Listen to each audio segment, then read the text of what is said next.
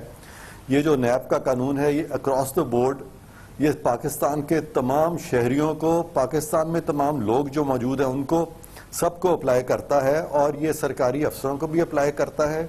یہ high court کے جج، سپریم کورٹ کے جج صاحبان، چیف جسٹسز اور تمام لوگوں کو جو بھی پاکستان میں ہیں، اور ماسوائے ان لوگوں کے اسپیسیفک ایکسکلوژن صرف ان لوگوں کی ہے جو کہ سرونگ آرمی کے لوگ ہیں، کیونکہ وہاں پہ جو سزائیں ہیں وہ بہت سخت ہیں۔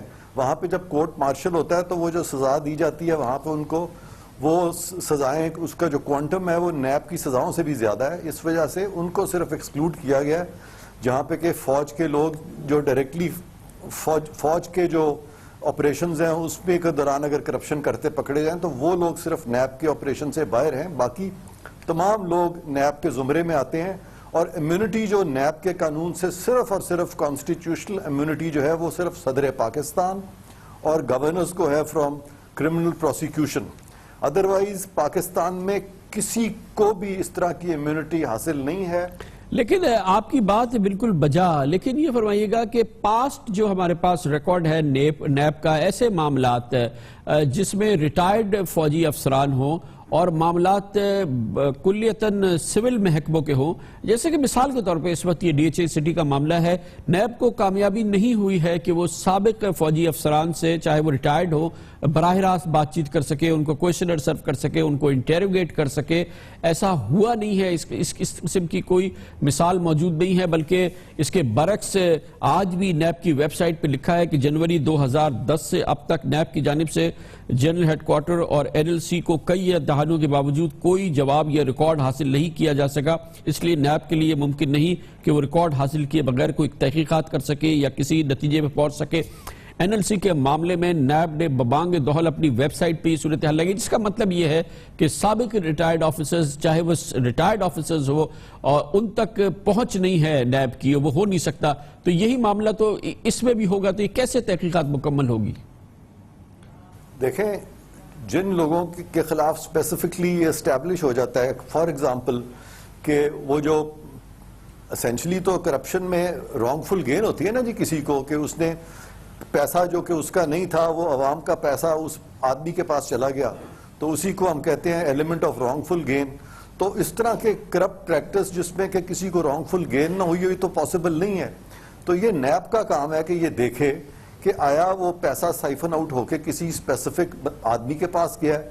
لیکن کئی دفعہ ایسے بھی ہوتا ہے کہ کچھ اس طرح کے ڈیسیجنز ہوتے ہیں جو کہ کمرشلی وائبل نہیں ہوتے, اور وہ تو پوری ایک باڈی جو ہے کلیکٹیو ڈیسیجن لیتی ہے, اور وہ اگر ڈیسیجن میکنگ سپوزنگ غلط ڈیسیجن میکنگ ہے یا امپروڈنٹ ڈیسیجن میکنگ ہے تو اس میں کرمنالٹی کا عنصر نہیں ہوتا, بلکہ اس میں ایک انیڈورٹنس ہے یا اس میں ایک رانگ ڈیو ڈیلیجنس اگر وہ نہیں کر سکے فار ایگزامپل, تو وہ انٹینشنل نہیں ہے. تو یہ جو ڈسٹنکشن ہے یہ کرنی پڑے گی, اور نیب پہ بہت بھاری ذمہ داری عائد ہوتی ہے. جہاں بہت ضروری ہے کہ کرپٹ لوگ جو ہیں وہ بچ کے نہ جا سکے, وہاں اس سے بھی زیادہ ضروری ہے کہ بے گناہ لوگ جو ہیں اس طرح کے کیسز میں نہ پھنس جائیں. مگر یہ احتیاط ایک عام, ابھی تو ہم اس وقت ریٹائرڈ آفیسرز کی بات کر رہے ہیں, آرمی آفیسرز کی بات کر رہے ہیں, لیکن ایک عام آدمی کو تو یہ سہولت نہیں ملتی. اگر وہ کسی بھی الزام کی زد میں پھنس جائے, نیب کی, ایف آئی اے کی یا کسی کی بھی, اس کے ساتھ تو وہ یہ آسانی نہیں ہے, اتنی آسان سچویشن نیب نہیں دیتی اس کو کہ بعد میں پہلے دیکھ لے کہ یہ پورا الزام ثابت ہوتا ہے. اس کا تو ہر لحاظ سے تیا پاچا اکھڑ دیا جاتا ہے. ایک عام پاکستانی کو تو یہ سہولت نیب نہیں دے گی. یہ آپ کا بہت ہی اچھا سوال, بہت آپ نے صحیح اور اچھی بات کی ہے کہ یہ جو ایک تاثر ہے کہ احتیاط ہم بڑے لوگوں کے لیے کرتے ہیں, عام لوگوں کے لیے نہیں کرتے.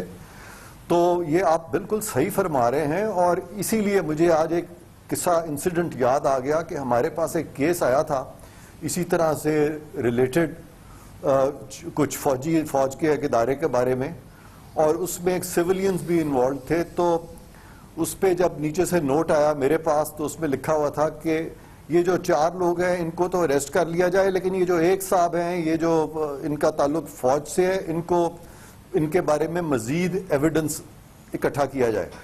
تو میں نے جب دیکھا تو میں اس نتیجے پہ پہنچا کہ وہ جو باقی لوگ اریسٹ ہوئے تھے ان کے بارے میں بھی مزید ایویڈنس کی ضرورت تھی. تو میں نے لکھا کہ سب کو ایٹ پارٹ ٹریٹ کیا جائے اور ابھی کسی کو بھی نہ پکڑا جائے, اور یہ سیف گارڈ سب کے لیے برابر ہونے چاہیے. اور چیئرمین نیب اس وقت کے جو تھے انہوں نے مجھ سے ایگری کیا تھا, اور یہ بھی میں آج آپ سے شیئر کرنا چاہتا ہوں کہ نیب ایک بہت اچھا ادارہ بن گیا تھا, اور یہاں پہ بڑے اچھے لوگ انہوں نے اس کو ہیڈ کیا. جیسے ایڈمرل فصیح بخاری ایک بہت ہی اپ رائٹ اور آنسٹ ہمارے فارمر نیول چیف تھے, جنرل خالد مقبول, جنرل منیر حفیظ, یہ تمام لوگ انہوں نے نیب کو بہت ہی اچھے اور احسن طریقے سے چلایا اور پروسیجرز کو اپنی جگہ پہ لے کے آئے. بہت بہت شکریہ. ہمیں امید ہے کہ نیب اسی احسن طریقے سے اس وقت بھی ادارہ چلائے گا. بہت حساس یہ انویسٹیگیشن ہے D H A Lahore city کی جو اس وقت انویسٹیگیشن جاری ہے, کیونکہ اس میں نام بہت اہم آ رہے ہیں, اور ظاہر ہے کہ اس میں ہر صورت میں احتیاط برتنے کی ضرورت ہے, لیکن اس بات کی بھی ضرورت ہے کہ ایک تحقیقات مکمل کی جائے, جامع کی جائے اور معاملے کی جڑ تک پہنچا جائے, جیسا کہ نیب کی کوشش ہوتی ہے دوسرے اہم معاملات میں بھی, اور اس میں بھی اسی انداز کی تحقیقات کی جائے جو دوسرے عام معاملات میں ہوتی ہے. لیتے ہیں کمرشل بریک, اور اس کے بعد ذکر کریں گے پاکستان پیپلز پارٹی کے عملی سربراہ جناب آصف علی زرداری دبئی میں رہے کئی مہینے, اس کے بعد کچھ دن لنڈن میں تھے, اور اب وہ نیو یارک چلے گئے ہیں جہاں پر ان کا قیام شاید قدرے زیادہ ہو.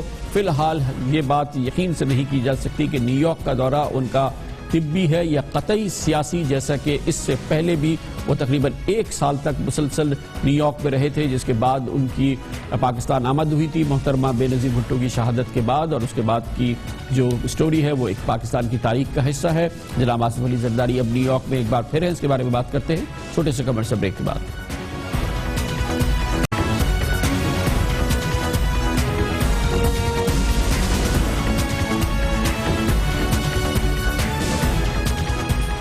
جناب آصف علی زرداری پچھلے 7 مہینے سے ملک سے باہر ہیں. دبئی میں ان کا مسلسل قیام رہا ہے, جس کے بعد گزشتہ چند دنوں سے اطلاع تھی کہ وہ لنڈن گئے ہیں, اور وہاں سے اب اطلاع یہ ہے کہ وہ نیو یارک پہنچ گئے ہیں. اس دوران انہوں نے بیچ میں عمرہ بھی کیا ہے. جناب آصف علی زرداری پچھلے 7 ماہ سے عملاً سیاست سے کنارہ کش ہیں. پاکستان پیپلز پارٹی کی جو کمان ہے اس وقت, اس کے جو اختیارات ہیں وہ بظاہر یہی لگتا ہے کہ وہ جناب بلاول بھٹو زرداری کے پاس ہے, اور پاکستان پیپلز پارٹی کے کم از کم سیاسی امور جناب بلاول بھٹو زرداری چلا رہے ہیں. جناب آصف علی زرداری بہرحال پیپلز پارٹی کی سمت کا تعین کر رہے ہیں, اسٹریٹجک امور کو دیکھ رہے ہیں, لیکن